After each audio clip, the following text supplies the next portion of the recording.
leadership. That's not serving as Christ calls us to serve. And those are the sorts of leaders we need. So those are some of the reasons. One of the good benefits, though, in Pakistan is that because it used to be a former British colony, or part of a former British colony, there is a high premium placed on education by many there. So we've got a good opportunity. My responsibilities will be to lead and oversee that pastoral training program, recruit teachers for it, professors for it, recruit U.S. and Canadian pastors and other church leaders here to become mentors for young Pakistanis, and then eventually to oversee our school ministry there. We've got at least 3 schools right now, primary and secondary education. The man who is leading that, overseeing that from the United States is Mike Yarman. He's a retired chaplain, and he wants to retire again. So once he retires again, then we'll be looking to me to provide some oversight from the U.S. Those are some of the ones we're actually trying to reach. Those are some of the children in one of our schools in Pakistan.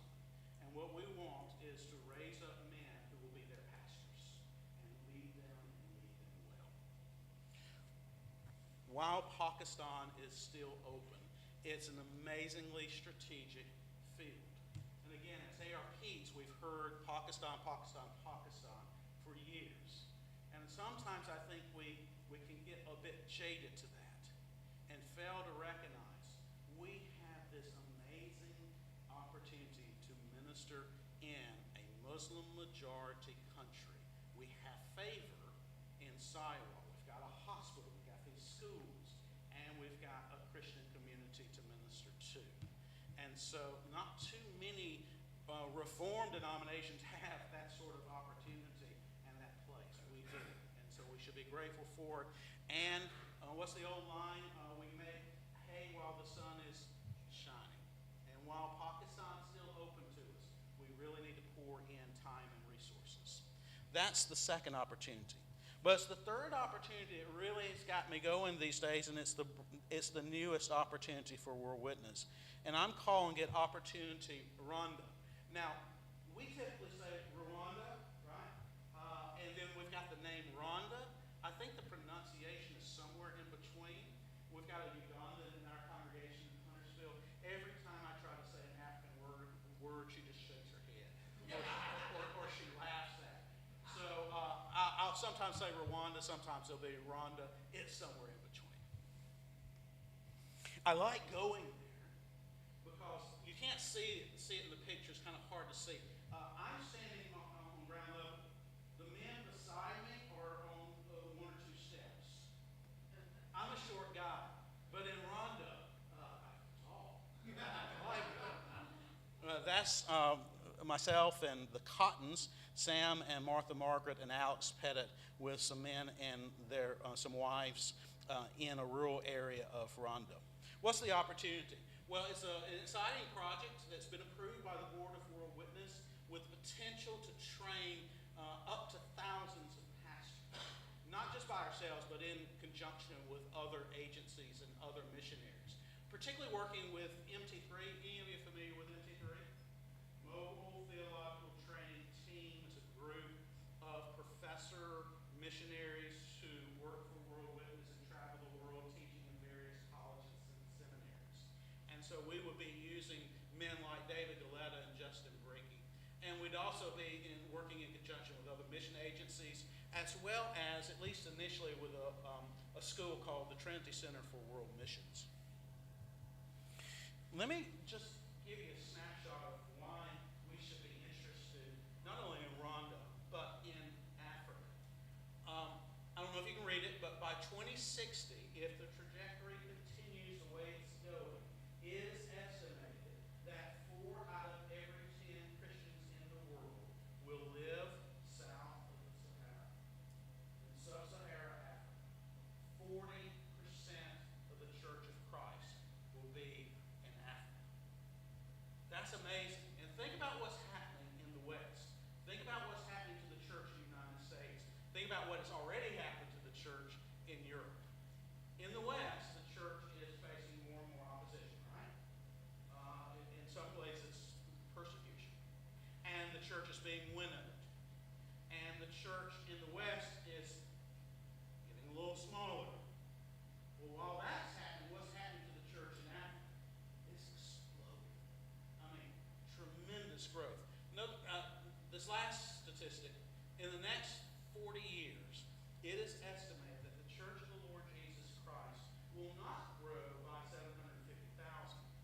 grow by 750 million.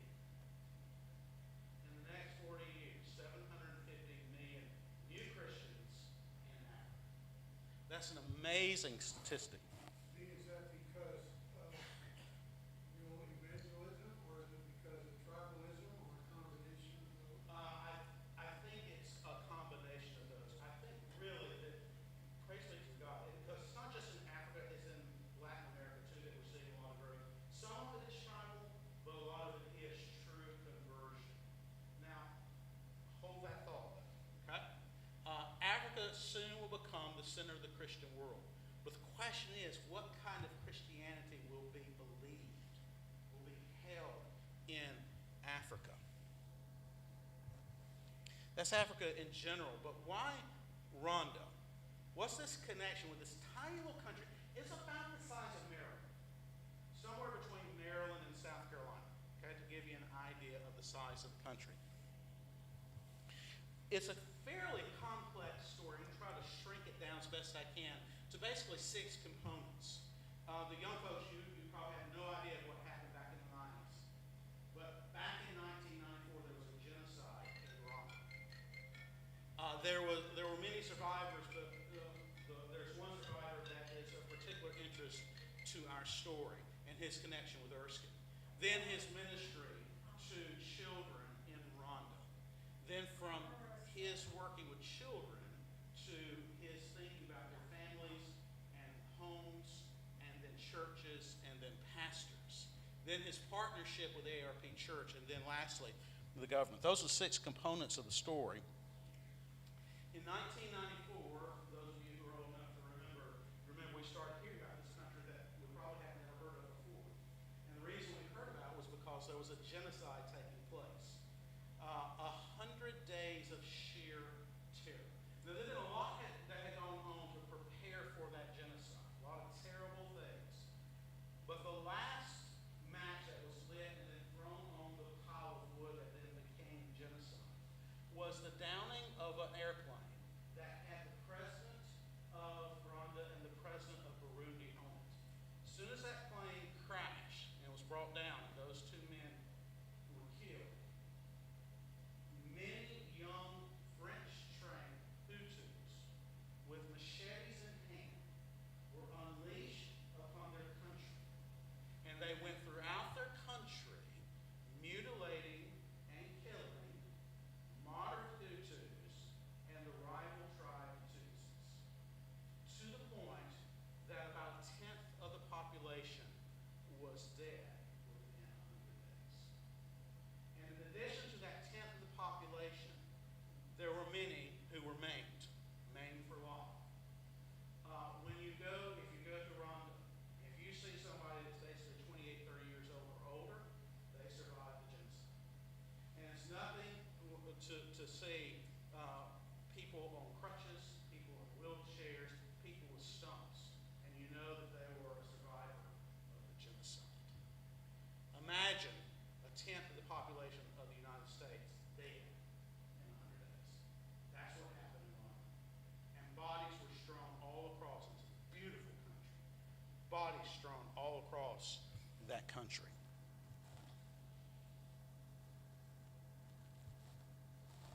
There was one survivor. He was, I can't remember how old Benjamin was when it all occurred. He was a preteen, maybe. He was visiting his grandparents' house. His grandfather was a pastor. They heard the genociders coming. His grandparents got him up into the rafters of their hut, hid him. The genociders came in and they mutilated his grandparents right below him. As soon as they're gone, he knows the coast is clear, he scrambles down. And he seeks to survive that 100 days of terror. On 2 occasions, at least 2 occasions, the way he survived was he lay down in piles of dead bodies. He pretended to be dead. At the end of the genocide, some missionaries helped him. They helped him get an education. That education took him up to college, through college. At the end of his college time, he says, I sense the Lord is calling me to ministry. I want to get a theological education from an American seminary. So he addresses of American seminaries as he can get. And he sends letters to all of them. Only one responded. Anybody got a guess as to what seminary responded to him? Erskine. He got his education at Erskine. Erskine said, Benjamin, come. We're going to bring you, we're going to give you this education. Now, if you're from a third world country, particularly if you were Benjamin, and particularly you had gone through that genocide, if you came to due west, one is a culture shock, but two, you're loving life, right? Do you want to go back? So many people who come from the third world to the United States for an education never go back. Benjamin went back. After receiving his education, after developing a network of ARP contacts, he returned home to Rwanda. And by the way, that's a photo of Rwanda. Why? Because Benjamin had a heart for orphan children. He had a heart for poor children.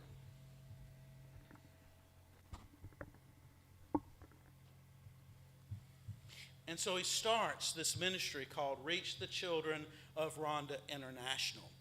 He started in Kigali. He opened up his home to what we would call street urchins. And so he just opened up his home, and these orphans and little children would start coming, and he's just got a great heart for children, and so he was sort of like a magnet to them. That work spread from Kigali to a rural area in the western part of the country, pretty close to Uganda and the Congo, to this rural district, and particularly to a town called Nabahu. Nabahu had been a UN refugee camp that had turned into a village.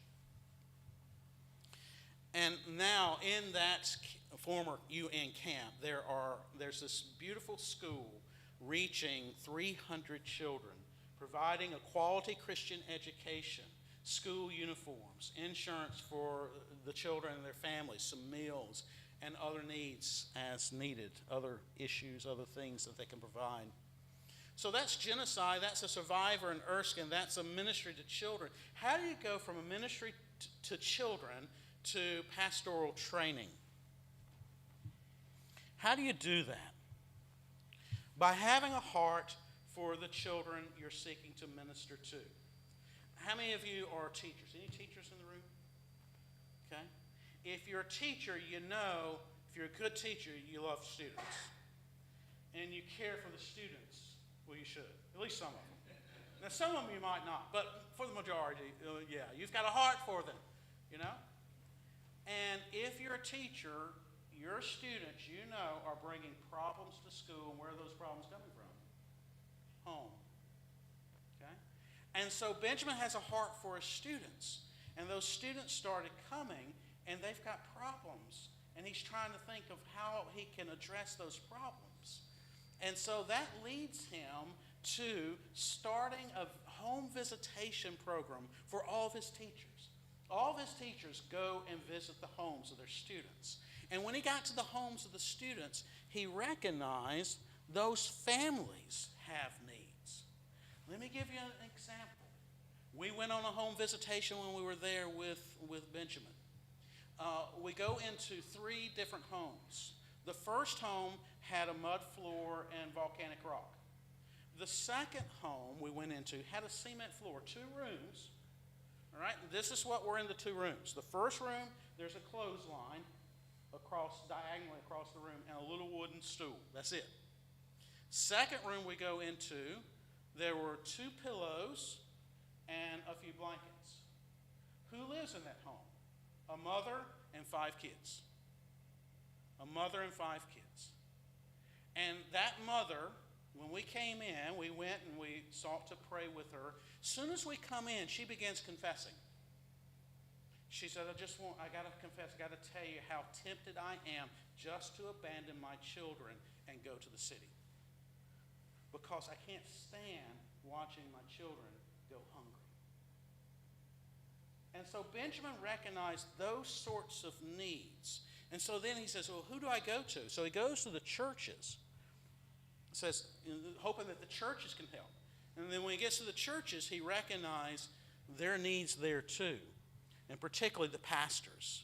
The pastors need training. The Pastors need help to be the leaders of those congregations, to help in ways like I'm talking about with that lady and her children.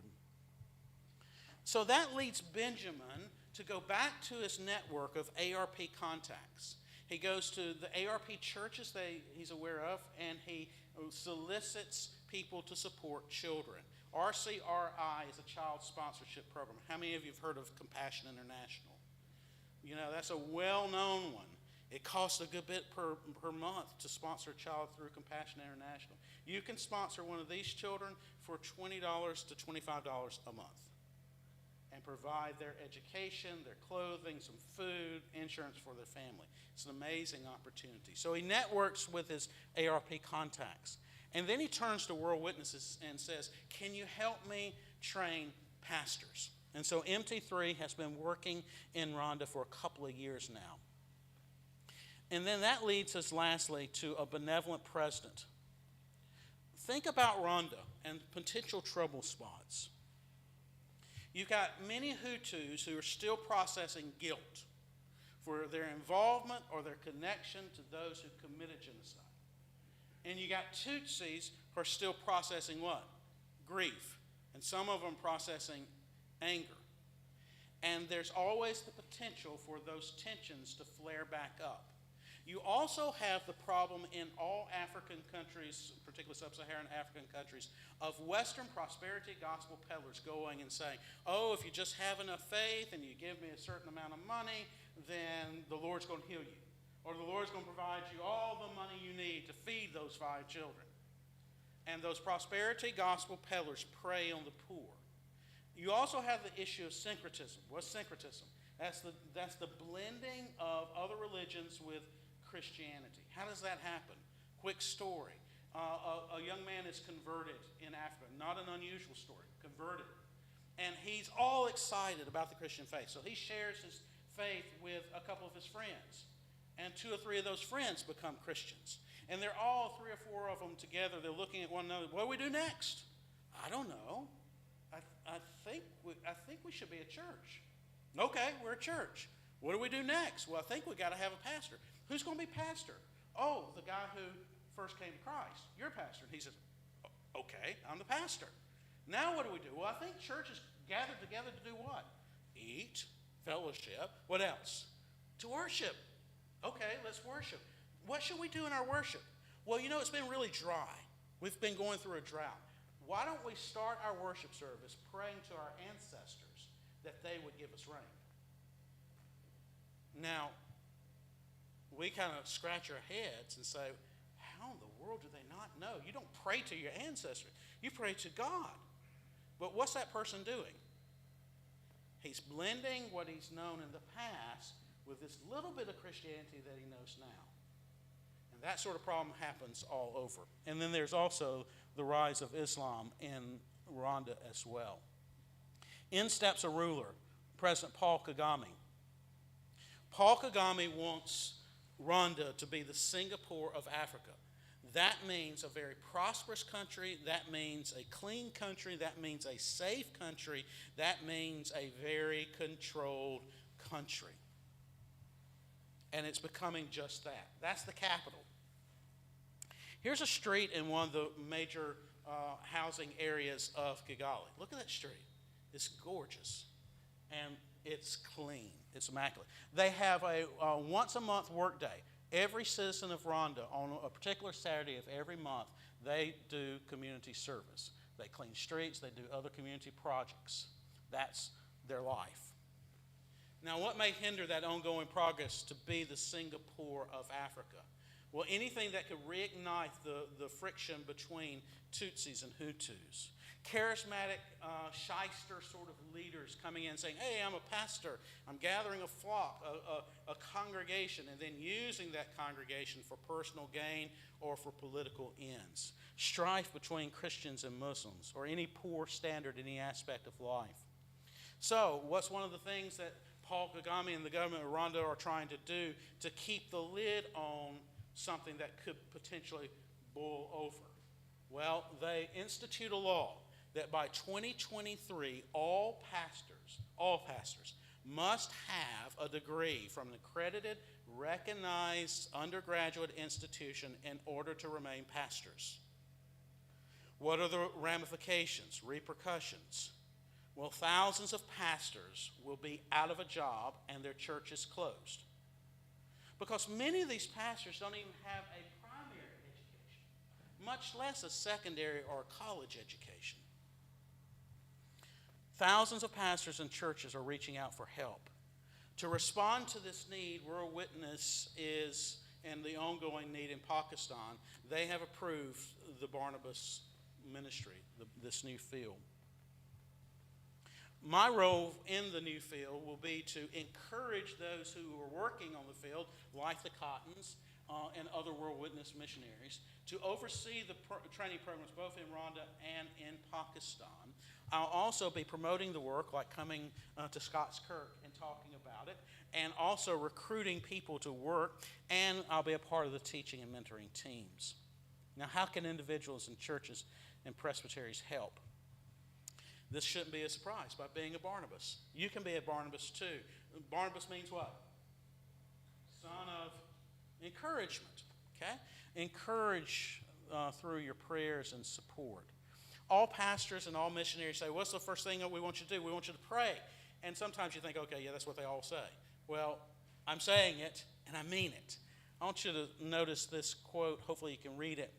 It's an old quote from John Bunyan. You can do more than pray after you've prayed, but you cannot do more than pray until you've prayed. So I'm asking Scots Kirk from this evening forward, please pray for myself, my wife, the Barnabas ministry, these opportunities to minister to our missionaries, to seek to train leaders in Pakistan and Rwanda. Also, we're looking for support, of course. Support us through knowledge and service and finances. Sign up for the Barnabas Ministry newsletter. If you go out the doors, I think of the sign-up sheets on the right, you can fill that out, and I would love to add you to the list. Or you can even get out your cell phone right now. I think that's appropriate. And you can, if you do email from your cell phone, you can send an email to lees@worldwitness.org and say, add me, and I would be glad to add you. If you're on Facebook, and some of you are on Facebook and you don't like to admit it, but if you're on Facebook, and the kids are no longer on Facebook because that's for old folks, right?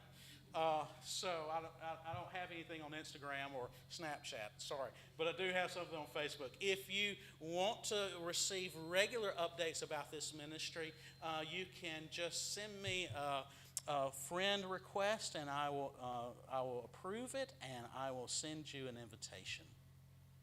Service, consider short-term mission trips. And we've got the Cochrans in England. We've got the Goodmans in Wales. We've got the Whitties and the Bonias and the Kings in Spain. We've got the Van Dalens in Lithuania. You can always gather a group and go and do a short-term mission trip there. You could also go and do a short-term mission trip to Rwanda and help reach the children of Rwanda International. And then, of course, financial support. Not only for the Shelnutts, but we'll have program costs both in Pakistan and Rwanda. And I would most definitely be honored if y'all. I was doing this presentation at the Northeast Presbytery, and I remember this slide, and I said, well, I'm going to have to translate for y'all. I know y'all don't use y'all. So you guys, if I would be honored if you guys would support and partner with me in these three strategic kingdom opportunities. Post-Christian Europe, a Muslim-majority country, fifth largest right now in the world, and in the heart of the future of the church of the Lord Jesus Christ. One new field, the Barnabas Ministry, discipleship ministry, and pastoral training, Pakistan and Rwanda. And let me go back to Africa because this captures my imagination. In 1910, only 1.4% of the church lived in sub-Saharan Africa. In 2010, fast forward 100 years, 23.6% lived in sub-Saharan Africa. What did I say by 2060? 40%. All right? The decline of the church in the West is being offset by the growth of the church in Africa. And so in many ways, if you can see her, when you look at her, you're looking at a portrait of the future of the church of the Lord Jesus Christ. So I ask for you to prayerfully consider helping her.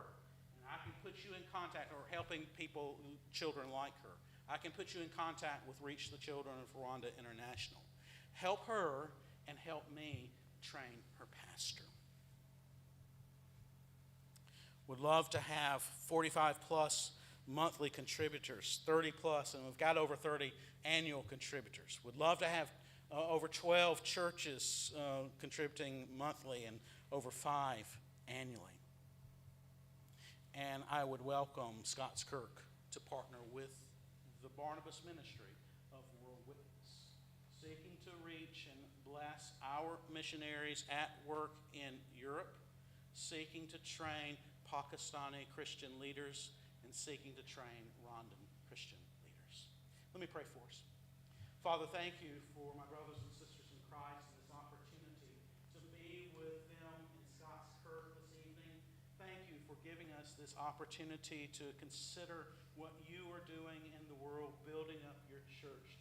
And we thank you for the promise that comes to us from Christ that the gates of hell shall not prevail against your church. We pray this in Jesus' name. Amen.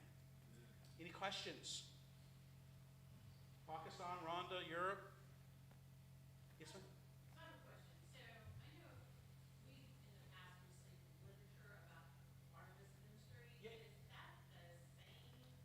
If it is from World Witness, there are various Barnabas ministries out there. This is the Barnabas Ministry of World Witness. If you received it from World Witness, that was my volunteer work in the past. Okay. And now my volunteer work is now a new field for World Witness.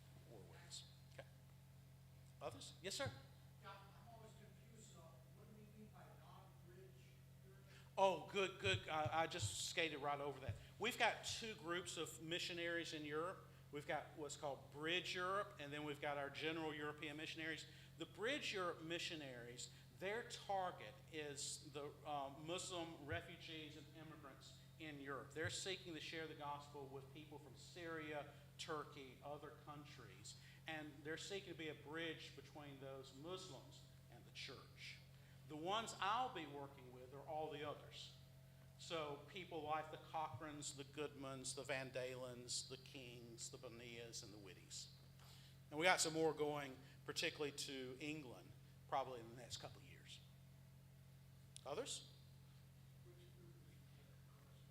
Rebecca has been in the general European. She's transferring over to Bridge Europe. She's going to be working with the Thomases and the Allers. Basically in Basel, there in Switzerland, right? Basically where Switzerland, Germany, and France come together. There's a Turkish congregation that Joshua is going to pastor, and so it's a great opportunity. Others?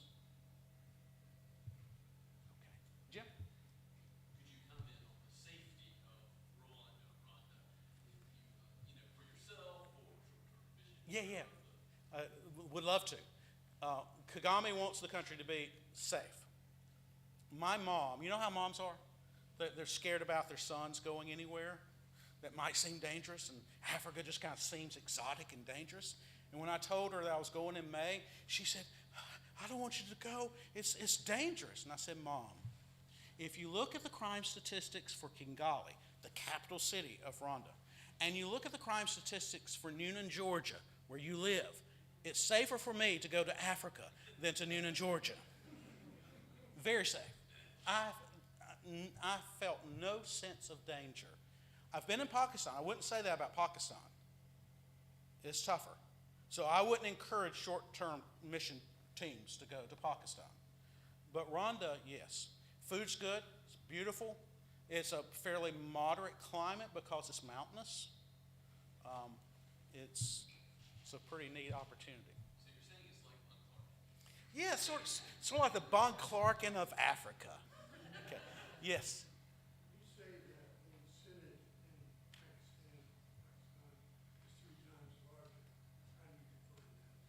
sheer numbers on their rolls.